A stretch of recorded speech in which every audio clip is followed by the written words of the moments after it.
नमस्कार दोस्तों, आप सभी का सृष्टि नर्सिंग एकेडमी की ऑनलाइन क्लासेज में स्वागत करता हूं। आशा करता हूं कि आप सभी स्वस्थ होंगे। जैसा प्यार पिछले वीडियोस पर देखने को मिल रहा है, ऐसा ही प्यार बनाए रखिएगा। बहुत ही इंपॉर्टेंट क्वेश्चन सेशन रहने वाला बेटा आने वाले एग्जाम के लिए। अगर वीडियो आपको पसंद आए तो ज़्यादा से ज़्यादा शेयर कीजिएगा, चैनल को सब्सक्राइब कीजिएगा व वीडियो को लाइक कीजिएगा। आज की क्वेश्चन सेशन की शुरुआत कर लेते हैं एक मोटिवेशनल थॉट के साथ। अगर मेहनत आदत बन जाए, इरादा पक्का और मंजिल जिद्दी बन जाए तो कामयाबी अपने आप चलकर आएगी। कितनी अच्छी बात बोली बेटा स्वामी विवेकानंद जी ने। अगर मेहनत आदत बन जाए, एक हैबिट बन जाए, आपको प्रतिदिन इतने टाइम पढ़ना है, इतने टाइम मेहनत करनी है, इतने टाइम इस सब्जेक्ट को पढ़ना है, इतने टाइम इस सब्जेक्ट को पढ़ना है, तो इरादा पक्का हो और मंजिल जिद्दी बन जाए। आपका इरादा पक्का और आपको एक मंजिल दिखाई दे रही कि आपको उस एम्स के अंदर, उस मेडिकल कॉलेज के अंदर, यूपीएससी के अंदर, एचएसएससी के अंदर, राजस्थान के अंदर कोई भी किसी भी डिस्ट्रिक्ट का, किसी भी स्टेट का कोई भी एग्जाम हो, उसके अंदर आपको नर्सिंग ऑफिसर बनना है तो कामयाबी अपने आप चल के आएगी। लेकिन उसके लिए बेटा तीन बातें जरूरी हैं। मेहनत आदत बनानी पड़ेगी, इरादा पक्का रखना पड़ेगा और मंजिल जिद्दी बनानी पड़ेगी। तब आपको कामयाबी मिलेगी, आपके पास कामयाबी चल के आएगी।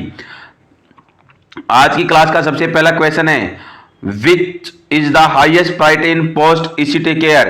क्वेश्चन पूछा गया है, which is the highest priority in ECT care. ECT care के अंदर बेटा पोस्ट ईसीटी के अंदर कौन सी हाईएस्ट प्रायोरिटी देनी है, कौन सी बात को सबसे ज्यादा प्रायोरिटी देके चलनी है। ऑप्शन फर्स्ट है sir observe for confusion, confusion के लिए ऑब्जर्व करना है। ऑप्शन सेकंड है monitor respiratory status, respiratory status के लिए मॉनिटर करना है। ऑप्शन थ्री है रीओरिएंट द क्लाइंट, क्लाइंट को रीओरिएंट करना है। ऑप्शन फोर्थ है बेटा document the client response to the treatment, document करना क्लाइंट का रिस्पॉन्स ट्रीटमेंट के प्रति क्या है। तो कौन सी प्रायोरिटी को मोस्ट कॉमन अपन क्या करेंगे, हाईएस्ट प्रायोरिटी देके चलेंगे। देखिएगा ईसीटी, अगर मैं बात करता हूं बेटा ईसीटी क्या होता है सर, इलेक्ट्रो कन्वर्जन थेरेपी होता है। इसी को शॉक थेरेपी, इसी को सोमेटिक थेरेपी, इसी को फिजिकल थेरेपी के नाम से जाना जाता है। इसको 1938 में 1938 में बीनी एंड सर्लिटी ने दिया बेटा। इसके अंदर बेटा ग्रैंड माल सीजर्स को प्रोड्यूस किया जाता है, क्या करके, अप्लाई करके इलेक्ट्रोड्स को, कहां पर, टेम्पोरल रीजन के ऊपर। अगर मैं इंडिकेशन की बात करूं बेटा कौन कौन से केसेज होंगे जिसके अंदर दे सकते हैं, बीपीएडी के अंदर दे सकते हैं। नेक्स्ट वन बेटा सीवियर डिप्रेशन के अंदर दे सकते हैं सर, सुसाइडल आइडियाज के अंदर दे सकते हैं, पैरानोइड सिजोफ्रेनिया के अंदर दे सकते हैं, कैटाटोनिक सिजोफ्रेनिया और कैटाटोनिक के अंदर भी, स्टूपर के अंदर दे सकते हैं। अगर मैं बात करूं बेटा कौन सी कंडीशन होगी, एब्सोल्यूट कॉन्ट्राइंडिकेशन, एब्सोल्यूट जिसके अंदर देना ही देना नहीं है। पेसमेकर अप्लाई हो रखे हैं बेटा, इंक्रीज हो रखा है आईओपी, इंक्रीज हो रखा है आईसीपी, हीमोफिलिक डिजीज कंडीशन है, ब्लीडिंग डिसऑर्डर, इनके अंदर तो बिल्कुल ही बिल्कुल अवॉइड करके चलना है। कॉन्ट्राइंडिकेशन के अंदर बेटा रिलेटिव के अंदर सर दे भी सकते और नहीं भी दे सकते, जैसे कि सर ओल्ड एज पर्सन के अंदर, फ्रैक्चर पेशेंट के अंदर, हाइपरटेंशन के अंदर, प्रेगनेंसी के अंदर, एमआई के अंदर, ये कुछ ऐसे केसेज होते हैं जिसके अंदर अपन ईसीटी दे भी सकते हैं और नहीं भी दे सकते। नेक्स्ट वन बेटा ईसीटी के करंट की मैं बात करूं, चलो सभी को पता होगा, बहुत बार एग्जाम के अंदर क्वेश्चन पूछा गया, 70 से 130 वोल्ट और 200 से 1600 मिली एम्पेयर होता है।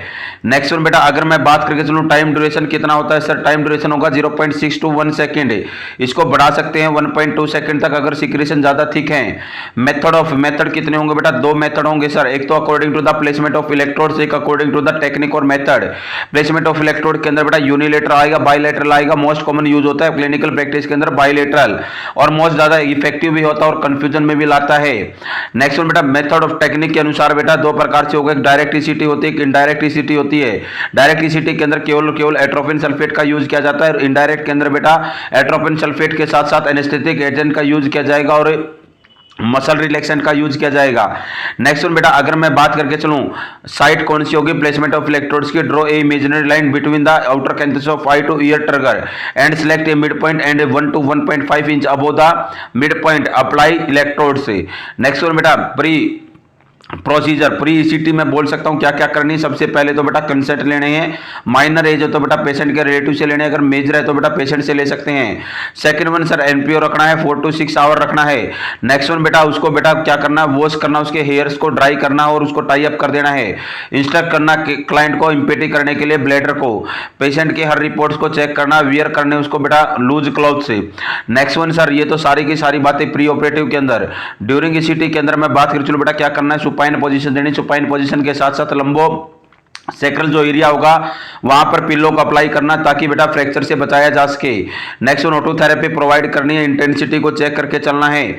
और क्या करना है सर, अपने को रिस्टेंट करना बोथ फीमर को। पोस्ट के अंदर सर क्या होगा, पोस्ट के अंदर हमेशा याद रखेगा बेटा, पोस्ट के अंदर अपने को देखने को मिलेगा, हमेशा याद रखिएगा सर, सबसे पहले रीओरिएंट करना है, एम्बुलेट करना पेशेंट को, रिस्टेंट को ओपन कर देना है, अब 1 सिप ऑफ वाटर पिलाना, अगर वोमिटिंग आ रही है तो बंद करना, अगर नहीं है तो कॉफी और टी दे सकते हैं। नेक्स्ट वन कॉम्प्लिकेशन क्या हो सकती है, रेट्रोग्रेड एमनेसिया हो सकता है, कॉन्फ्यूजन हो सकता है, फ्रैक्चर हो सकता है, ब्रेडिकार्डिया हो सकता है। लेकिन सर अगर मैं बात कर चलूँ प्रायोरिटी वाइज क्या देकर चलनी है अपन ने बेटा, इनडायरेक्ट ईसीटी, मॉडिफाइड ईसीटी के अंदर अपन ने यूज किया है सुक्कोल को। सुक्कोल क्या होता है सर, सुसिनाइल कोलिन, और सुसिनाइल कोलिन होता है मसल रिलैक्सेंट है। मसल्स को रिलैक्स किया और मसल्स रिलैक्स हुई बेटा, रेस्पिरेटरी की मसल भी क्या हो गई, रिलैक्स हो गई। तो रेस्पिरेशन को चेक करके फर्स्ट प्रायोरिटी बनेगी, रेस्पिरेटरी स्टेटस को चेक करना है, तो ऑप्शन नंबर सेकंड राइट जाएगा। रेस्पिरेटरी स्टेटस को क्या करके चलना है, मॉनिटर करके चलना है, सबसे पहली बात जाएगी बेटा। नेक्स्ट क्वेश्चन जरूर करते हैं, नेक्स्ट क्वेश्चन रहने वाला है, the client has recently return from having a thyroidectomy. एक क्लाइंट आया बेटा, एक क्लाइंट को बेटा क्या हुआ है, thyroidectomy. The nurse should keep which of the following at bed side, कौन से ऑब्जेक्ट को बेड साइड रखेगी, a padded tongue blade, a tracheostomy set, an airway, a tracheostomy tube. देखिएगा एक क्लाइंट को बेटा, क्लाइंट को थायरॉइडेक्टोमी परफॉर्म की गई है और वो कहां पर आया है, अभी अभी रिटर्न हुआ है, वार्ड के अंदर आया है। तो नर्स किस बात का ध्यान रखेगी, किस चीज को अपनी बेड साइड के ऊपर रखेगी। सबसे पहले सर ट्रैकियोस्टोमी फटाफट देख लेते हैं। ट्रैकियोस्टोमी क्या होगा, एक आर्टिफिशियल ओपनिंग क्रिएट की जाती है बेटा ट्रैकिया के अंदर। सर क्यों की जाती है, मेंटेन करने के लिए airway for long time more than 21 days, 21 दिन से ज्यादा के लिए एयरवे को मेंटेन रखना है तो बेटा ट्रैकियोस्टोमी परफॉर्म करेंगे। अगर 14 दिन तक एयरवे को मेंटेन रखना है तो ईटी ट्यूब डाल सकते हैं। सर इंडिकेशन कौन कौन सी क्लाइंट के अंदर डाल सकते हैं बेटा, लैरिंजाइटिस के अंदर कर सकते हैं, अपर एयरवे ऑब्स्ट्रक्शन के अंदर कर सकते हैं, लैरिंजियल एडिमा के अंदर कर सकते हैं, फेशियल बर्न के अंदर कर सकते हैं, इन सभी के अंदर कर सकते हैं। रेस्पिरेटरी डिस्ट्रेस के अंदर अपन ट्रैकियोस्टोमी परफॉर्म करेंगे। नेक्स्ट वन बेटा कॉन्ट्राइंडिकेशन, सर हमेशा याद रखिएगा 1 साल से कम के बच्चे के अंदर कभी भी ट्रैकियोस्टोमी परफॉर्म नहीं करनी। 3 प्रकार से कर सकते हैं sir, according to the placement, according to the placement sir, according to the situation sir, और अकॉर्डिंग टू द आर्टिकल्स। मैं बात करके चलो बेटा, सबसे पहले अकॉर्डिंग टू द प्लेसमेंट की अगर मैं बात करूँ, चलो अकॉर्डिंग टू द प्लेसमेंट के अंदर क्या होगा बेटा, एक तो अपर होगी एक लोअर होगी। अपर के अंदर सर क्या आएगा, यहाँ पर मैं बोलूँ या हाई और लो। हाई के अंदर सर क्या आएगा, जो अपना इंसिजन लगाएंगे सेकंड और third tracheal ring just above the level of isthmus से, इसके अंदर थर्ड और फोर्थ के अंदर लगा के चलेंगे। नेक्स्ट वन बेटा अगर मैं बात करूं प्लेसमेंट के बाद बेटा सिचुएशन के अंदर मैं बात कर चलूं, सिचुएशन के अंदर एक तो अपनी आ सकती है इमरजेंट आ सकती है बेटा, और एक आ सकता है प्लान्ड, जिसके अंदर जैसे कि पेशेंट अपने पास रूटीन केयर में आ रहा है, डायग्नोसिस हो रहा है, ट्रीटमेंट हो रहा है, उसको अभी सर्जरी होनी है, थायरॉइडेक्टोमी होनी है, तो बेटा उसके अंदर अपन सेकंड टू थर्ड के अंदर लगा के चलेंगे, और बेटा 3rd to 4 अपन इमरजेंसी के अंदर लगा के चलेंगे। मोस्ट कॉमन अपन 3 to 4 को ही माना जाएगा। नेक्स्ट वन अगर मैं बात करूं चलो बेटा थर्ड वन है according to duration, according to duration sir, duration के अंदर बेटा 2 प्रकार की आएंगी, ट्रैकियोस्टोमी सेट चाहिए, और ट्रैकियोस्टोमी सेट का साइज होता है 5 से 9.5 mm। 2 प्रकार की होंगी, एक तो पीवीसी होती है, एक मेटल वाली होती है। पीवीसी बेटा अनकफ्ड भी होती है और कफ्ड भी होती है, इसको टेम्परेरी यूज के लिए किया जाता है। जो मेटल वाली होगी इसको परमानेंट यूज के लिए किया जाएगा। जो मेटल वाली होती है इसका एक आउटर पार्ट होता है जो कि फिक्स होता है ट्रैकिया के अंदर, इसको मूव नहीं कर सकते। एक इनर कैनुला होता है, इनर कैनुला को बेटा मूव कर सकते हैं और फिक्स करते हैं इसको आउटर कैनुला के अंदर। नेक्स्ट वन एक सब ऑब्जेक्ट होता है ऑब्टूरेटर, ऑब्टूरेटर का यूज किया जाता है बेटा ट्रैकियोस्टोमी जो सेट है, जो ट्यूब है उसको फिक्स करने के लिए किसके अंदर, ट्रैकिया के अंदर। नेक्स्ट वन बेटा अगर मैं बात करके चलो बेटा इनर कैनुला के अपन को केयर करनी, और केयर करने के लिए कभी भी हॉट वाटर का यूज नहीं करना है, टेप वाटर के अंदर इसको क्लीन करना और 5 से 10 मिनट के लिए बेटा इसको इमर्ज करना, डुबो के रखना है, सोडा बाई कार्बोनेट के अंदर उसको बॉईल करना है। नेक्स्ट वन बेटा हमेशा याद रखेगा आउटर सरफेस को क्लीन करने के लिए बेटा किसका यूज किया जाता है, NS+H2O का यूज किया जाता है। इनर सरफेस को क्लीन करने के लिए नॉर्मल सैलाइन का यूज किया जाता है। नेक्स्ट वन बेटा अगर ट्रेसिंग करनी है ट्रैकियोस्टोमी की तो अपन को हमेशा याद रखेगा किसका यूज किया जाएगा, बेटाडीन का यूज किया जाएगा। नेक्स्ट वन सर एक ट्रंक्युलर डायलेटर होता है, क्या होता है, ट्रंक्युलर डायलेटर का यूज किया जाता है। ट्रंक्युलर डायलेटर का यूज बेटा शॉर्ट टाइम के लिए, कम टाइम के लिए अपने को एयरवे को मेंटेन करने के लिए किया जाएगा। एक होता है डबल रिट्रैक्टर, डबल रिट्रैक्टर का यूज किया जाता है इमरजेंसी कंडीशन के अंदर एयरवे ट्रैकिया को ट्रेस करने के लिए डबल रिट्रैक्टर का यूज किया जाएगा। नेक्स्ट वन बेटा, अपन एनेस्थेटिक एजेंट का भी यूज कर सकते हैं। पोजीशन कौन सी देंगे, रोज पोजीशन अपन देके चलते हैं इस क्लाइंट के अंदर। और बेटा कॉम्प्लिकेशन क्या देखने को मिल सकती है, सबसे पहली अगर मैं बात करके चलूं बेटा, लैरिंजियल नर्व डैमेज देखने को मिल सकती है, इन्फेक्शन देखने को मिल सकता है, और अपने को देखने को मिल सकता है न्यूमोथोरैक्स से। सर लेट कॉम्प्लिकेशन ट्रैकियोटोमी के अंदर क्या देखने को मिल सकती है, तो हमेशा याद रखेगा लेट कॉम्प्लिकेशन ट्रैकियोमेलेशिया देखने को मिल सकता है, और बेटा इशियोफेजियल फिस्टुला देखने को मिल सकता है, ट्रैकियो इशियोफेजियल फिस्टुला भी देखने को मिल सकता है। ये पूरा का पूरा मैंने टॉपिक रिवाइज करवाने की कोशिश की, तो हमेशा कौन से सेट को रखना बेटा, ट्रैकियोस्टोमी सेट को अपने पास रखना है। नेक्स्ट क्वेश्चन है बेटा, नेक्स्ट क्वेश्चन है which of the following substance is a natural hormone produce by the pineal gland that is induce sleep. देखिएगा बेटा कौन सा सब्सटेंस होगा जो कि नेचुरली हार्मोन होता है, प्रोड्यूस किया जाता है पिनियल ग्लैंड के द्वारा, जो कि स्लीप को इंड्यूस करने में सहायक होता है। Amphetamine, melatonin, methylphenidate, pemoline. तो राइट आंसर देने की कोशिश करें बेटा, कौन सा सब्सटेंस होगा नेचुरल जो कि हार्मोन प्रोड्यूस करता है पिनियल ग्लैंड के लिए, तो हमेशा याद रखिएगा मेलेटोनिन। कौन सा होगा बेटा, मेलेटोनिन हार्मोन होता है। एक तो सर ये स्लीप को प्रोड्यूस करने के लिए सहायक होता है, सेकंड वन स्किन के कलर के पिगमेंटेशन के लिए भी रिस्पॉन्सिबल होता है मेलेटोनिन। अगर मैं बात करूं चलो मेलेटोनिन, मेलिनोसाइट स्टिमुलेटिंग हार्मोन मेलेनिन आएगा, क्या आएगा बेटा, मेलेनिन। नेक्स्ट वन बात करके चलो बेटा, नेक्स्ट क्वेश्चन है suitable position for rectal examination is. Rectal examination के लिए अगर रेक्टल एग्जामिनेशन करना है तो सुटेबल पोजीशन कौन सी होगी, prone position, sims position, lithotomy position या लेटरल पोजीशन। राइट आंसर दीजिएगा बेटा, कौन सी पोजीशन देके चलेंगे। अगर सुटेबल पोजीशन है रेक्टल एग्जामिनेशन परफॉर्म करना तो सबसे suitable position prone position, sims position, lithotomy position या लेटरल पोजीशन। अरे सर अगर ऑप्शन के अंदर लेफ्ट लेटरल होता तो अपन लेफ्ट लेटरल की तरफ भी जा सकते थे, लेकिन ऑप्शन के अंदर सिम्स पोजीशन, और सिम्स पोजीशन क्या होता है बेटा, लेफ्ट लेटरल में लिटाना है पेशेंट को, और जो राइट लेग होगी राइट लेग को फ्लेक्स करना है। और सिम्स पोजीशन का मोस्ट कॉमन यूज किया जाता है एनीमा को एडमिनिस्टर करने के लिए, किसको बेटा, एनीमा को एडमिनिस्टर करने के लिए। सर प्रोन पोजीशन का यूज किया जाता है बेटा अगर मैं बात करूं चलो बैक की सर्जरी हो रखी है, या कोई भी अगर मैं बात करूं चलो हिप पे और मस्कुलोस्केलेटल का एग्जामिनेशन करना है, किडनी के अंदर बायोप्सी वगैरह करनी है। और बेटा आप लोगों ने देखा होगा कोरोना के टाइम पर मोस्ट कॉमन प्रोन पोजीशन का यूज किया जाता था और पिल्लो को अप्लाई किया जाता था, और ये हेल्प करता था बेटा क्या करने में, इंक्रीज करने में रेस्पिरेशन रेट को। नेक्स्ट बेटा लिथोटोमी पोजीशन, जितने भी गायनेकोलॉजिकल प्रोसीजर होंगे, डीएनसी, डीएनई, वेजाइनल डिलीवरी वगैरह होगी, वेजाइनल हिस्टेक्टोमी वगैरह होगी, सभी के अंदर लिथोटोमी पोजीशन देते हैं। लेटरल पोजीशन का बेटा बहुत कॉमन यूज किया जाता है बेटा, जैसे कि सर अगर मैं रेक्टल एग्जामिनेशन के अंदर बिल्कुल कर सकते हैं, लेकिन पहली प्रायोरिटी सिम्स एग्जामिनेशन को सिम्स लेटरल को देखे चलेंगे। नेक्स्ट बेटा सुपोजिटरीज इंसर्शन वगैरह के लिए, रेक्टल एनीमा के लिए, रेक्टल टेम्परेचर वगैरह के लिए अपन किसका, कोलोस्टोमी इरिगेशन के लिए किसकी यूज करते हैं, कौन सी पोजीशन, लेफ्ट लेटरल का यूज करते हैं। राइट लेटरल के अंदर अपन यूज करके चलते हैं बेटा अगर मैं बात करके चलूँ सर अपेंडिसाइटिस के क्लाइंट के अंदर, हेमरोडेक्टोमी के अंदर कर सकते हैं सर किसका, राइट लेटरल का। एमपीटी करने के लिए अर्ली स्टमक कौन सी पोजीशन देंगे, राइट लेटरल पोजीशन देके चलते हैं। नेक्स्ट क्वेश्चन रुक करते हैं बेटा, narcolepsy can be best explain as.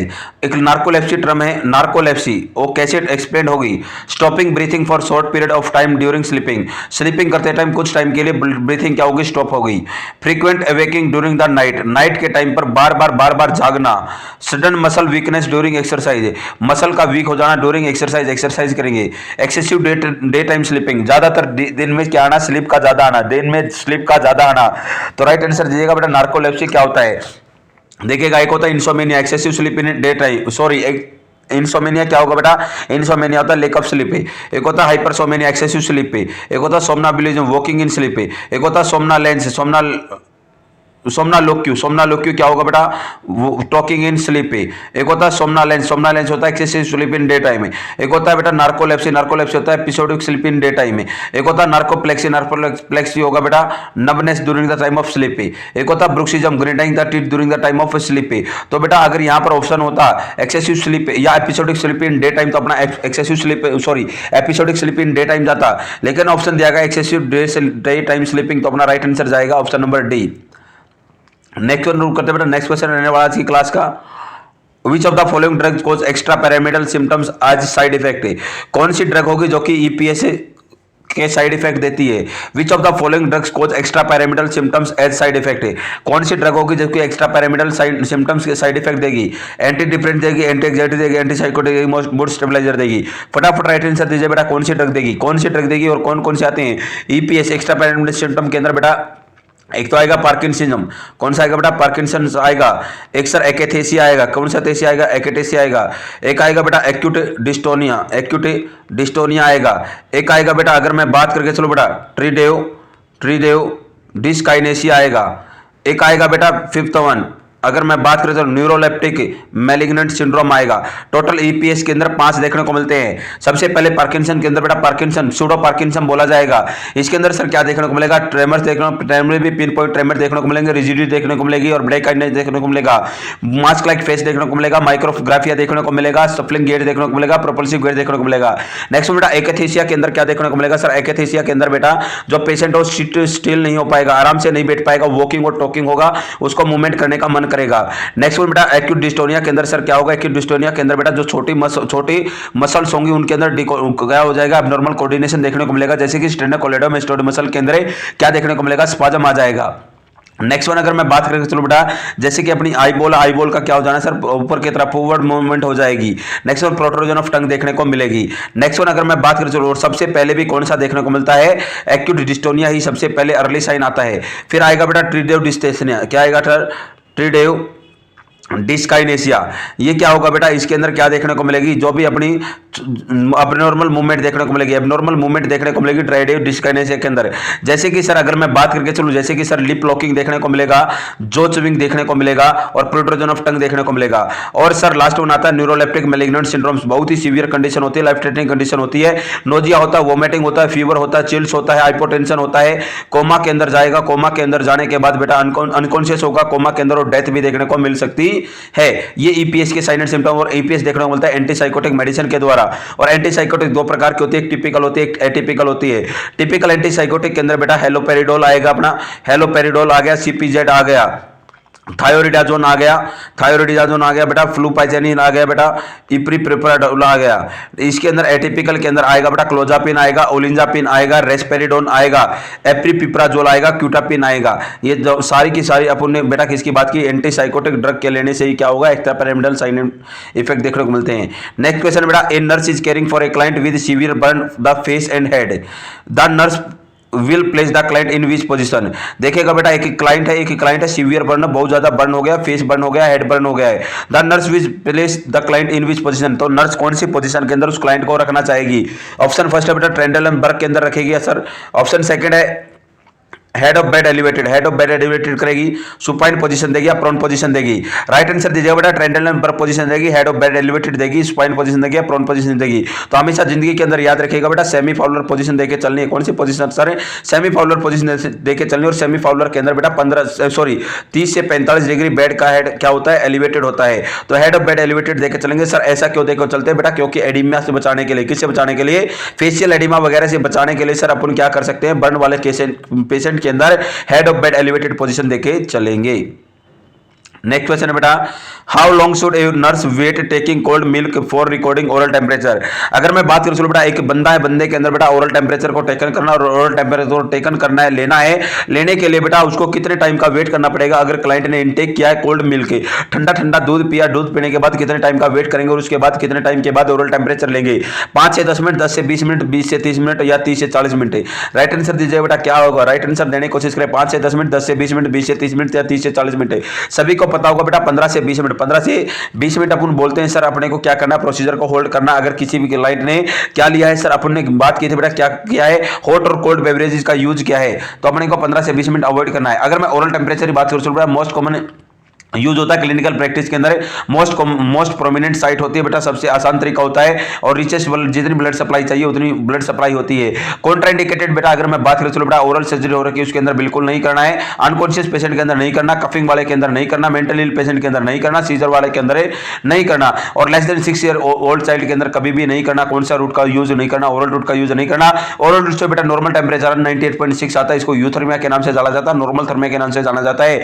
अगर मैं बात करें चलो बेटा, ध्यान से समझने की कोशिश कीजिएगा। अगर बेटा मैं बात करके चलूं, इसके अंदर बेटा टाइम रीडिंग आएगी 2 मिनट के अंदर, और बेटा कितने टाइम का वेट करना चाहिए, 10 से 20 मिनट। अपना राइट आंसर जाएगा ऑप्शन बी। नेक्स्ट क्वेश्चन रुक करते बेटा, नेक्स्ट क्वेश्चन है, अगर वीडियो आपको पसंद आ रही है तो बेटा ज्यादा से ज्यादा शेयर कीजिएगा, चैनल को सब्सक्राइब कीजिएगा, वीडियो को लाइक कीजिएगा। आपका एक लाइक बेटा मेरे को बहुत ज्यादा मोटिवेशन देगा, बहुत ज्यादा ऊपर तक लेके जाएगा। देखिएगा बेटा, nurse Aaron is inserting a nasogastric tube to a stroke client है। एक नर्स है, नर्स का नाम भी एरोन है, उसने एक एनजी ट्यूब को इंसर्ट कराया बेटा स्ट्रोक क्लाइंट के अंदर। ही understand that the best position for the insertion is, तो नर्स को बेटा कैसे समझेगी कि बेस्ट पोजीशन कौन सी है किसके लिए, एनजी ट्यूब को इंसर्ट करने के लिए। Low Fowler, Sims position, high Fowler या Trendelenburg position. Right answer दीजिए बेटा, कौन सी पोजीशन होगी, लो फाउलर रहेगी, सिम्स पोजीशन रहेगी, हाई फाउलर रहेगी, ट्रेंडल नंबर रहेगी। देखिएगा एनजी ट्यूब क्या होती है बेटा, एनजी ट्यूब एक प्रोसेस होती है जिसके अंदर बेटा ट्यूब को इंसर्ट किया जाता है नोज के द्वारा, किसके अंदर बेटा, स्टमक के अंदर किया जाएगा सर। अगर मैं इसी को बेटा राइल्स ट्यूब के नाम से भी जानते हैं, इसको बेटा गैस्ट्रिक लिवाज के लिए, गैस्ट्रिक एनालिसिस के लिए और गैस्ट्रिक गावेज के लिए यूज करते हैं। अगर मैं बात करूं चलो बेटा, फूड पॉइजनिंग हो गई, एब्डोमिनल पॉइजनिंग हो गई सर। नेक्स्ट बेटा, पेशेंट अनेबल है क्या करने में, स्वेलो करने में, और क्लेफ्ट लिप और क्लेफ्ट पैलेट वाला क्लाइंट है, इन सभी के अंदर अपन एनजी ट्यूब का यूज कर सकते हैं। एनजी ट्यूब की अगर मैं बात करूं बेटा, जैसे कि फ्रेंच होते हैं 6, 8, 10, 12, 14, 16, 18, 20, 22 और 24 फ्रेंच की एनजी ट्यूब होती है। अगर मैं बात करूं चलो बेटा, सबसे पहले 16 से 22 फ्रेंच की यूज की जाती है अडल्ट के अंदर, 10 से 14 फ्रेंच की यूज करते हैं चाइल्ड के अंदर, और 6 से 10 फ्रेंच की यूज करते हैं न्यूनेट के अंदर। 6 की का कलर कैसा होगा बेटा, ले गया लाइट ग्रीन होगा, ब्लैक होगा, सॉरी लाइट ग्रीन होगा, ब्लू होगा, ब्लैक होगा। ले गया भाई भाभी को, व्हाइट होगा, वहीं गया ग्रीन होगा, रेड होगा, ऑरेंज होगा, और इसका कैसा होगा, येलो होगा, वॉयलेट होगा और लाइट ब्लू होगा। ये सारे के सारे कलर होते हैं एनजी ट्यूब के। और बेटा एनजी ट्यूब के अंदर बेटा दो प्रकार की होती है, एक तो सेलेन संप होती है, एक बेटा लेविन होती है। लेविन हमेशा याद रखिएगा सिंगल ल्यूमन होती है, सिंगल ल्यूमन होगी, ओनली फीडिंग के लिए यूज की जाएगी। बेटा सेलेन संप हमेशा याद रखिएगा बेटा फीडिंग के साथ साथ बेटा इरिगेशन पर्पज के लिए भी यूज की जाएगी। लंबे टाइम तक यूज करने के लिए सेलेन संप का यूज किया जाता है बेटा, डबल ल्यूमन होगी। नेक्स्ट बेटा एनएस का यूज किया जाएगा। एनएस का यूज सभी को पता बेटा क्या करने के लिए, एक तो बेटा पैटर्न रखने के लिए, और बेटा अपन क्या कर फीडिंग वगैरह के लिए कर सकते हैं। नेक्स्ट बेटा लुब्रिकेंट का यूज किया जाएगा, 2% वाटर सॉल्युबल जेलोकेन जेली का यूज किया जाएगा। कभी भी पेट्रोल वगैरह का यूज नहीं करना है, पेट्रोल जेली का यूज नहीं करना है। नेक्स्ट बेटा स्टेथोस्कोप का यूज किया जाएगा, सोडा बाइकार्बोनेट का यूज किया जाएगा।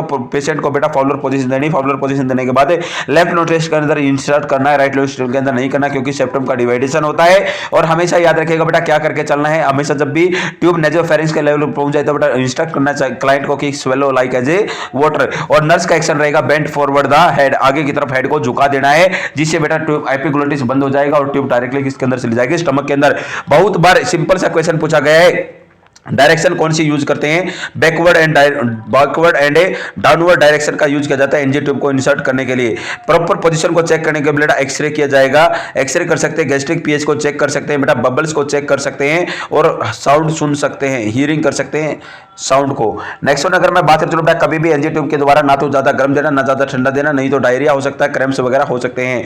हमेशा बेटा बोलस फीडिंग देंगे तो sir bolus feeding, excessive feeding देनी तो फाउलर पोजीशन देनी है। अगर बेटा रेगुलर फीडिंग प्रोवाइड करनी है तो बेटा सेमी फाउलर पोजीशन में दे सकते हैं।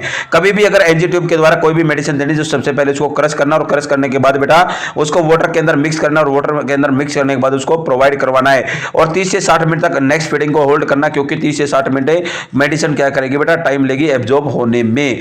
और बेटा इसके अंदर कॉम्प्लिकेशन क्या क्या हो सकती है सर, इन्फेक्शन हो सकता है, बिल्कुल हो सकता है, तो 7 डेज के अंदर बेटा क्या करना है, इसको चेंज करना है एनजी ट्यूब को। नेक्स्ट वन बेटा इन्फेक्शन हो सकता है, वोमिटिंग हो सकती है, नोजिया हो सकता है, एब्डोमिनल क्रैम्प्स वगैरह हो सकते हैं, डायरिया हो सकता है।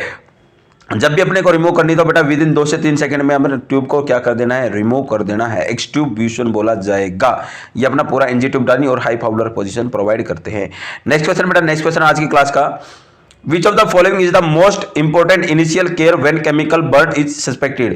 कौन सी बहुत ही ज्यादा इमीडिएट इंपोर्टेंट इनिशियल केयर होगी अगर केमिकल बर्न सस्पेक्टेड कोई क्लाइंट है? Immediately cover the burn area, burn area को क्या करना बेटा, कवर करना है। Remove all the dress from the burn area, remove कर देना है पूरा का पूरा जहां पर बर्न हुआ उससे।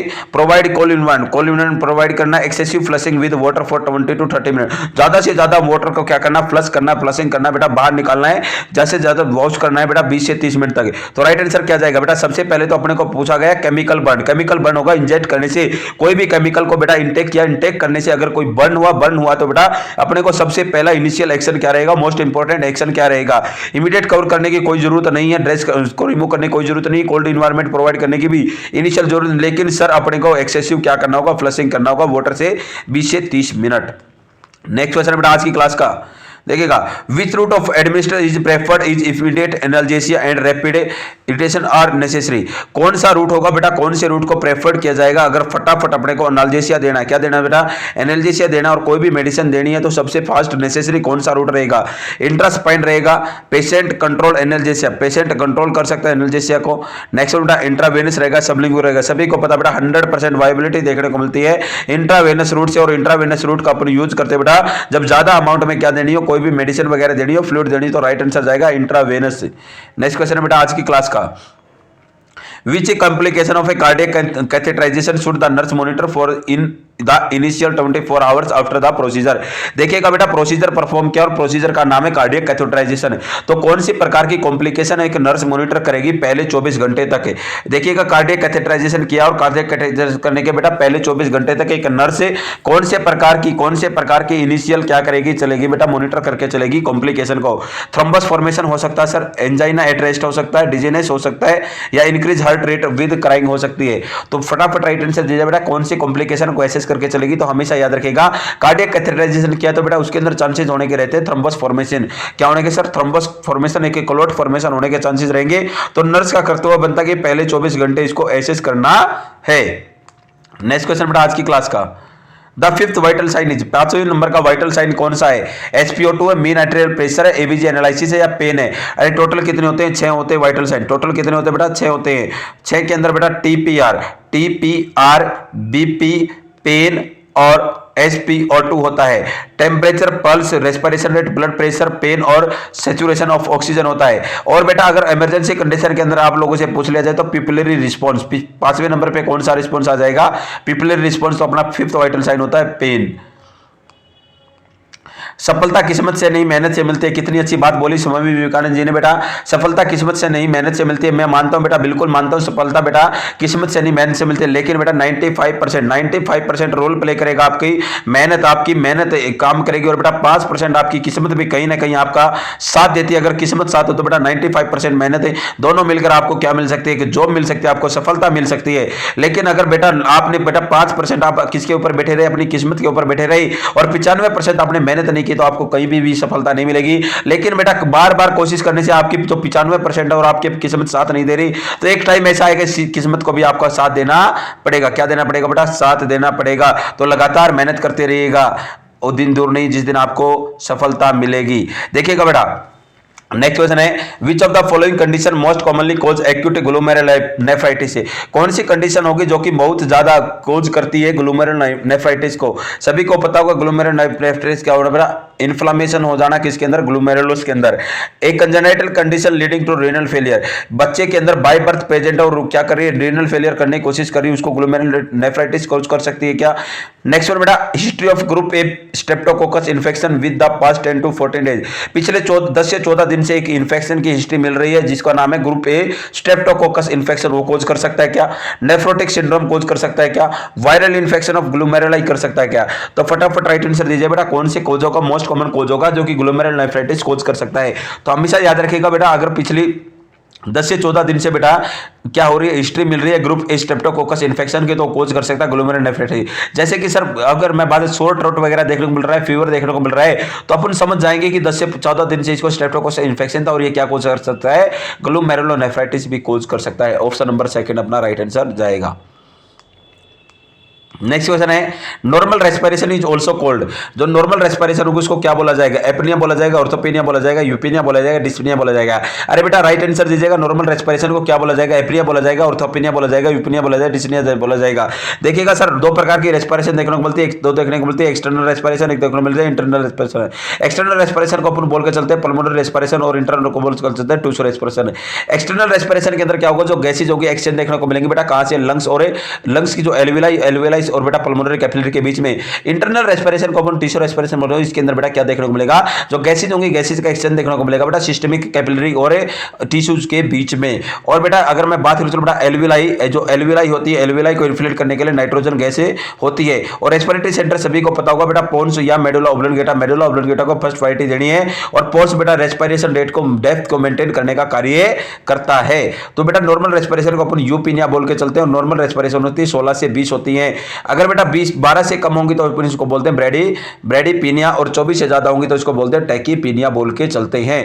एक होती है बेटा ऑर्थोपेनिया होगी बेटा जब भी ऑर्थोपेनिया क्या होगा, जब भी क्लाइंट कौन सी पोजीशन में होगा, कार्डियक टेबल के सारे बैठा हुआ होगा तो क्या होगा, नॉर्मल रेस्पिरेशन करेगा, ऑर्थोपेनिया। एक होती है प्लेटोपेनिया, जब भी क्लाइंट बेटा सुपाइन पोजीशन में होगा तो आराम से क्या ले सकता है, सांस ले सकता है। नेक्स्ट क्वेश्चन की तरफ करते हैं बेटा। नेक्स्ट क्वेश्चन आज की क्लास का, the primary reason for rapid continuous rewarming the area affected the frostbite is to.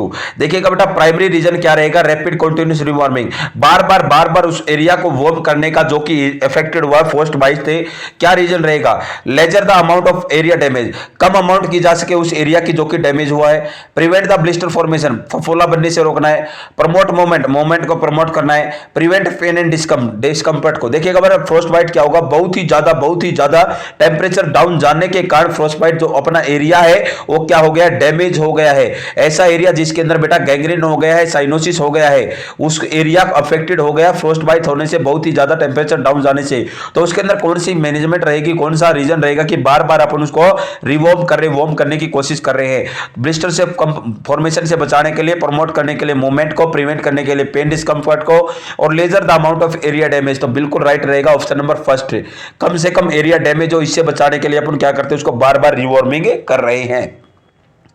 Next question बेटा आज की क्लास का, concentration of KMnO for solution used for oral hygiene है।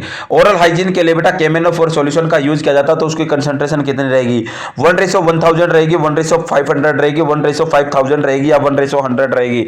तो राइट आंसर देने की कोशिश करो बेटा, राइट आंसर क्या रहेगा, 1:1000, 1:500, 1:5000 या 1:100। तो राइट आंसर रहेगा बेटा, ये क्वेश्चन पिछली बार PGI चंडीगढ़ के अंदर रिपीट हुआ था। ये क्वेश्चन पिछली बार जो प्रीवियस एग्जाम हुआ था PGI चंडीगढ़, उसका क्वेश्चन है बेटा, बहुत ही सिंपल क्वेश्चन है, लेकिन बच्चों ने बहुत बार गलत किया था। 1:5000 इसका राइट आंसर रहेगा।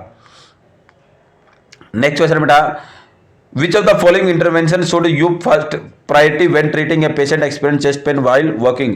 देखिएगा बेटा अगर मैं बात करूं बेटा, एक इंटरवेंशन किया आपने, और इंटरवेंशन किया कि सबसे पहले प्रायोरिटी क्या दोगे, एक क्लाइंट है बेटा, क्लाइंट को एक्सपीरियंस हो रहा है, उसको चेस्ट पेन हो रहा है जब वो चल रहा है। अगर कोई क्लाइंट है, क्लाइंट बेटा वॉकिंग कर रहा है, घूम फिर रहा है, और उसको चेस्ट पेन हो रहा है, और आपने बेटा इंटरवेंस किया, तो आप उसको सबसे पहले प्रायोरिटी मैनेजमेंट क्या देके चलोगे, have the patient sit down, patient को आराम से बैठा दोगे, get the physician back to bed, जैसे कि get the patient back to bed, बेटा जो पेशेंट को कहां पर लेके जाओगे, बेड पे लेके जाओगे, एडमिनिस्टर सबलिंगुअल नाइट्रोग्लाइसिन, एडमिनिस्टर कर दोगे, उसके जीभ के नीचे क्या लग दे दोगे बेटा, नाइट्रोग्लाइसिन एंटीजी दे दोगे, ऑब्टेन एंड ईसीजी निकालेंगे। तो सबसे पहली प्रायोरिटी क्या होगी, सबसे पहली प्रायोरिटी क्या होगी बेटा, सबसे पहली प्रायोरिटी क्या होगी रे, अरे सिंपल सा है, उसको सिट डाउन करेंगे। सबसे पहले अपने को क्या करना, उसको सिट डाउन करना, वॉकिंग से उसको चेस्ट पेन हो रहा है तो उसको बिठा देना है आराम से, और चेक करना कि अभी भी उसको चेस्ट पेन हो रहा है या नहीं हो रहा।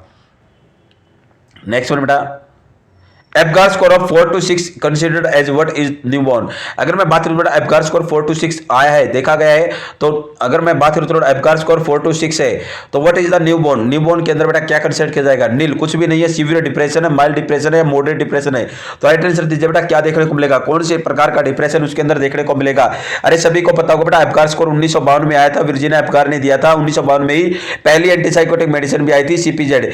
एप्गार स्कोर के द्वारा 3 बॉडी के सिस्टम को एसेस किया जा सकता है, nervous system, cardiovascular system, respiratory system. Apgar score के अंदर 5 पैरामीटर होते हैं। एप्गार होता है, एप्गार के नाम से बेटा अपीयरेंस होती है, पल्स रेट होती है, ग्राइमिस होता है, एक्टिविटी होती है, और सर रेस्पिरेशन रेट होती है। इसके अंदर सबसे पहले पल्स रेट को एसेस करना होता है, पल्स रेट के बाद बेटा पल्स रेट को एसेस करना होगा, फिर रेस्पिरेशन रेट को एसेस करते हैं, फिर ग्राइमिस को, फिर एक्टिविटी को, और लास्ट में बेटा अपीयरेंस को चेक करके चलते हैं। अगर मैं बात करूं बेटा नॉर्मल स्कोर 0 से 10 होता है, अगर मैं बात करूं बेटा 0 मिनिमम होता है, 10 मैक्सिमम होता है। अगर मैं 8 से 10 आता है तो बेटा माइल्ड, 8 से 10 आएगा तो नो डिप्रेशन, किसी भी प्रकार का डिप्रेशन नहीं है, और रूटीन केयर प्रोवाइड करनी। अगर 4 से 7 आता है बेटा माइल्ड डिप्रेशन है। कैसा माइल्ड डिप्रेशन है, इसके अंदर रूटीन केयर के साथ साथ NICU में रखना, ऑटोथेरेपी वगैरह प्रोवाइड करनी है। अगर बेटा 0 से 3 आता है तो मॉडरेट डिप्रेशन है। कैसा डिप्रेशन बेटा, मॉडरेट डिप्रेशन है।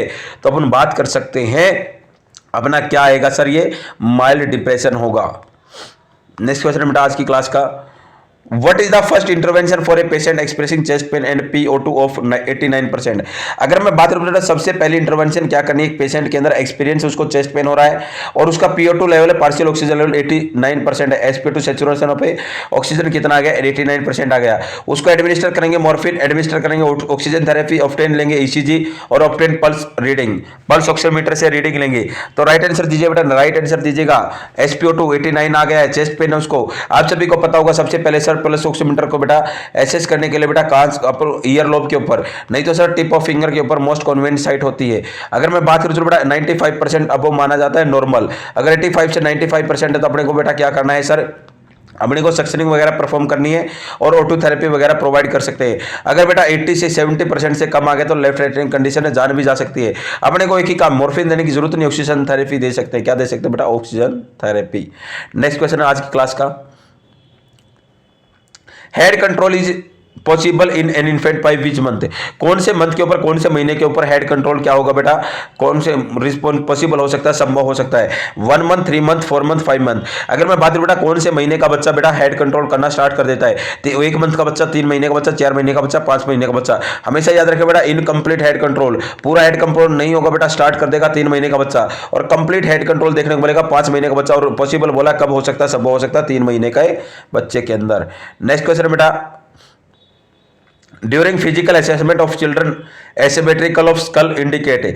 अगर फिजिकल असेसमेंट किए बेटा एक बच्चे की और उसके अंदर एसिमेट्रिकल देखने को मिल रही है स्कल, तो इंडिकेट करेंगे जो स्कल है बेटा, जो खोपड़ी है कैसी देखने को मिल रही है, एसिमेट्रिकल देखने को मिल रही है, तो उस कंडीशन को बोलेंगे सर हाइड्रोसिफेलिस बोलेंगे, क्या क्रेनियोटिप्स बोलेंगे, क्या क्रेनियोसाइनोस्टेसिस बोलेंगे, या ऑस्टियोजेनिक इम्पेक्टिका बोलेंगे। तो राइट आंसर दीजिए बेटा, क्या बोलेंगे, हाइड्रोसिफेलिस, क्रेनियोटेप, क्रेनियोसाइनोस्टेसिस या ऑस्टियोजेनिक इम्पेक्टा बोलेंगे।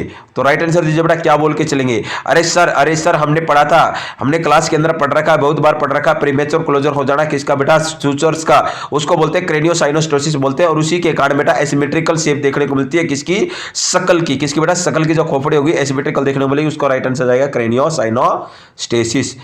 आज की क्लास का बेटा लास्ट क्वेश्चन है the suture found between the two parietal bone is called, दो पैरेटल बोन के बीच में सूचर का पाया जाना उसको क्या बोलेंगे, coronal suture, frontal suture, lambdoid suture या सेजेटल सूचर। टोटल बेटा सूचर, सबसे पहले सूचर क्या होता है, gap between the skull bone के बीच में क्या होना सर, गैप का होना क्या बोला जाएगा, सूचर बोला जाएगा। और सूचर बेटा 5 प्रकार के होते हैं, एक तो फ्रंटल सूचर होता है, सेजेटल सूचर होता है, कोरोनल सूचर होता है, लेम्बोइड सूचर होता है, स्क्वेमस सूचर होता है। फ्रंटल सूचर बेटा 2 फ्रंटल बोन के बीच में, सेजेटल सूचर 2 पैरेटल बोन के बीच में, कोरोनल सूचर पैरेटल और फ्रंटल के बीच में, लेम्बोइड सूचर पैरेटल और ओसिपिटल के बीच में, और स्क्वेमस बेटा पैरेटल और टेम्पोरल के बीच में। तो सर राइट आंसर जाएगा लेम्बो पैरेटल के बीच में सेजाइटल सूचर बोला जाएगा, सेजाइटल सूचर। आज की क्लास को अपन यहीं पर खत्म करते हैं बेटा। अगर वीडियो आपको पसंद आए तो ज्यादा से शेयर कीजिएगा, चैनल को सब्सक्राइब कीजिएगा, वीडियो को लाइक कीजिएगा। आप सभी का जुड़ने के लिए बहुत बहुत धन्यवाद।